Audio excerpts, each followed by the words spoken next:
Hi there, I'm Trevor, the EIDL expert. If your small business received a COVID economic injury disaster loan, the EIDL from the SBA during the pandemic, today's video is for you. If you are a small business owner who's just curious about all the stress, distress, and dysfunction that those business owners are going through, hang out, because I'm going to share some of that stuff with you. As today, I answer a couple of comments from our YouTube videos. And for all of you folks who are subscribed, I want to thank you in advance. And if you could take a moment to consider subscribing to the channel so you can stay up to date with any developments with the SBA program. And certainly if you find value in the video, please consider hitting the thumbs up and sharing this with your accountant or your attorney.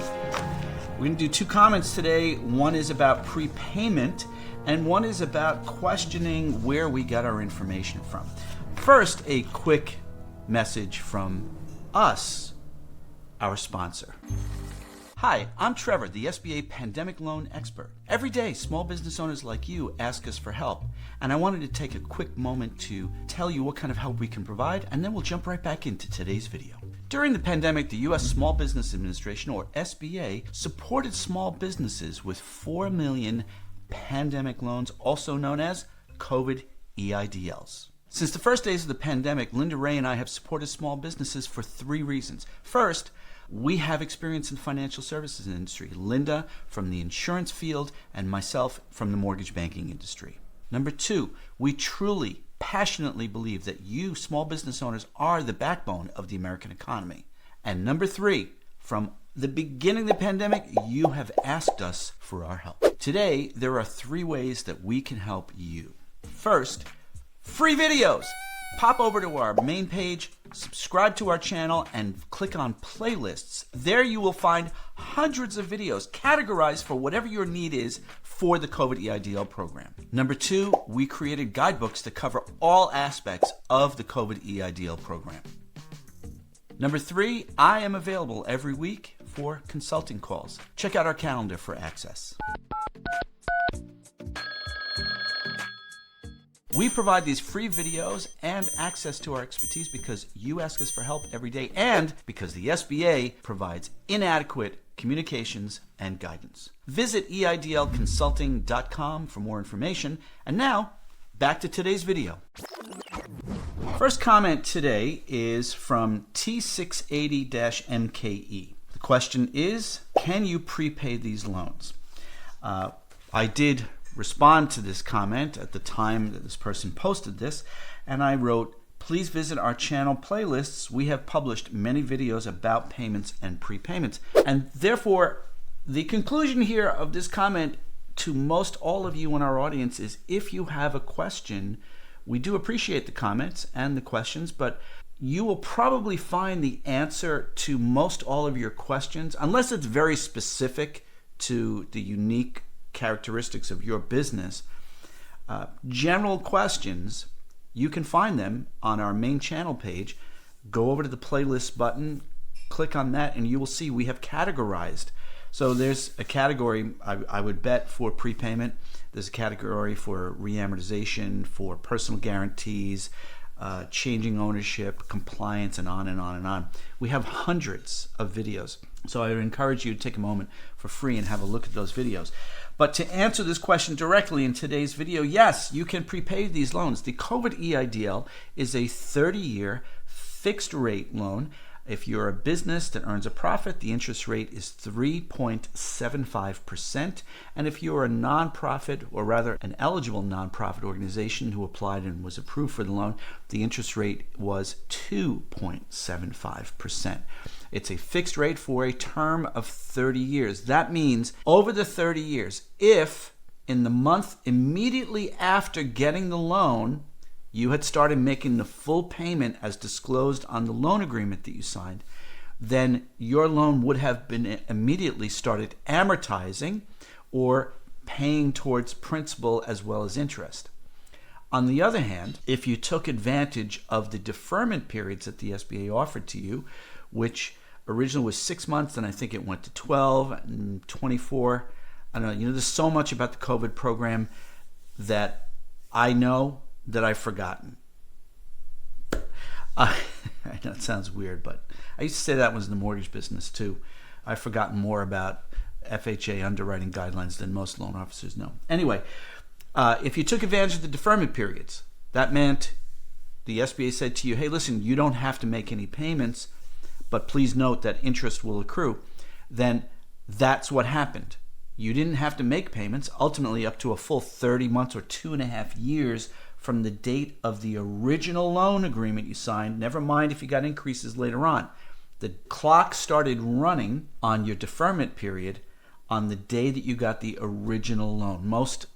I can't say most, but many business owners originally got $150,000 because the idiot running the SBA at the time thought she was going to run out of money, even though Congress had authorized the money, and she put an artificial cap on the loans, which didn't really help a lot of businesses. $150,000 didn't get a lot of businesses to the bus stop on the corner.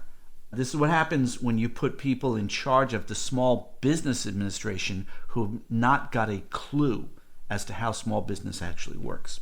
That's my opinion, and you are welcome to share that with all of your fellow small business owners. That's why I told you folks who don't have COVID EIDLs, you might find something fun and interesting and useful today.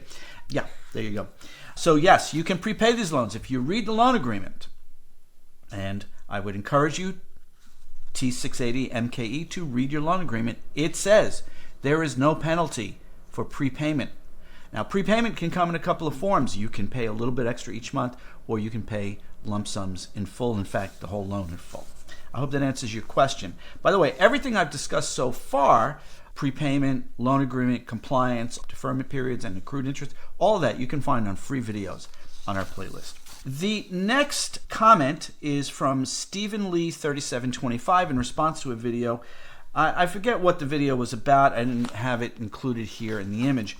But this person kind of challenged my expertise by saying, you said that, or SBA? Okay, well, thank you, Stephen, for allowing me to provide the source of all our expertise. We have worked on, and with you small business owners and directly with the SBA, the COVID program since March of 2020. In fact, just 10 minutes before rolling this video, I sent an email to a client I'm working with right now on a change of ownership and subordination request. So we get our expertise from actually working with the SBA, and better yet, reading the SBA guidelines, which I read the SBA's SOP, or Statement of Procedures, way back in the summer of 2020, because as a former mortgage banking loan officer, that's how I was successful in my mortgage career, reading the guidelines. So when I provide you folks with this information, most all of it is coming from my reading, my real world experience, real time experience of rolling up my sleeves and doing the work as we speak. I hope that helps you understand that when I provide you folks with information, it's not a matter of you said that or SBA.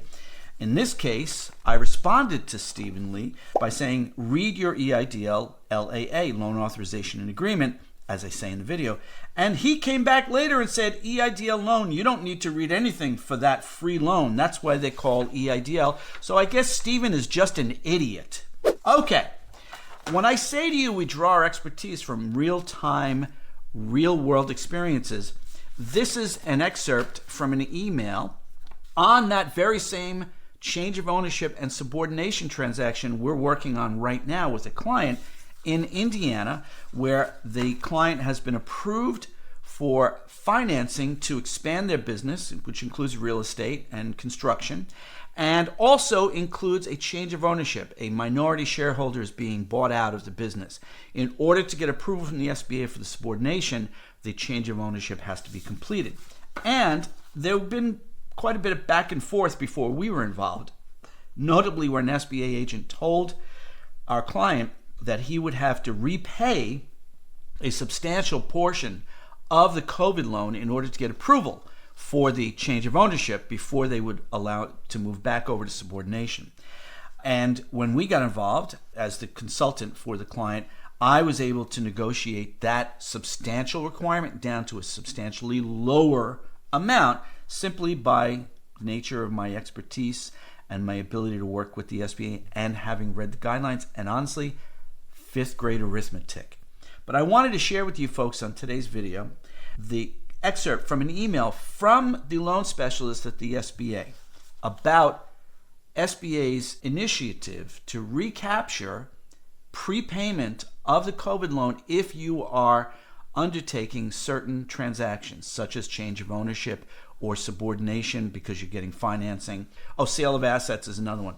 Those are the three transactions where primarily you'll see SBA saying, well, if you want us to approve this, and they do have to approve it because you signed a loan agreement with the federal government, and that requires you to obtain their permission before you move forward with these types of transactions.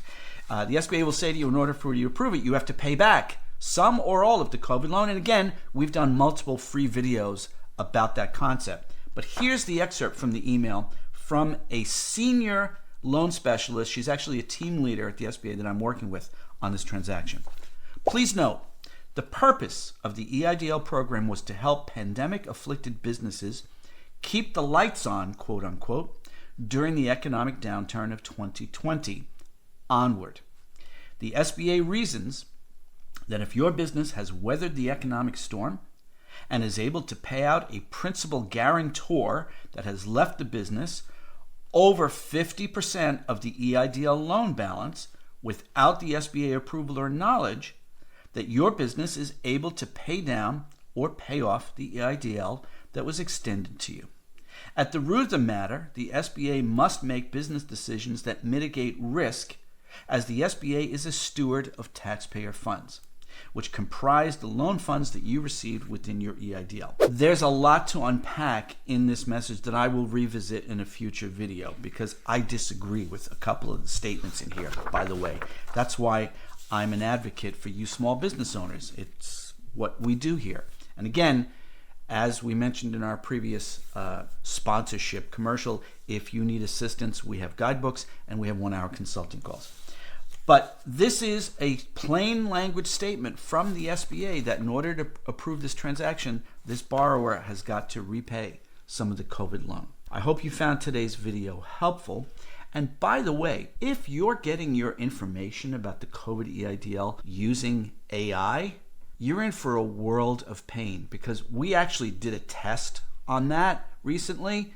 And the answers we got to the basic questions that we answer here on our channel and in our consulting calls and in our guidebooks, the answers that we got from AI were ludicrous, absurd, and completely incorrect. I'm Trevor, the EIDL expert, here to serve you with accurate information free of charge. Please subscribe to the channel and please hit that thumbs up. If you found the video helpful, share it with your accountant, your attorney, and we welcome your comments with your viewpoint and situations you're encountering with the EIDL program. Thanks for tuning in. I'll see you next time around.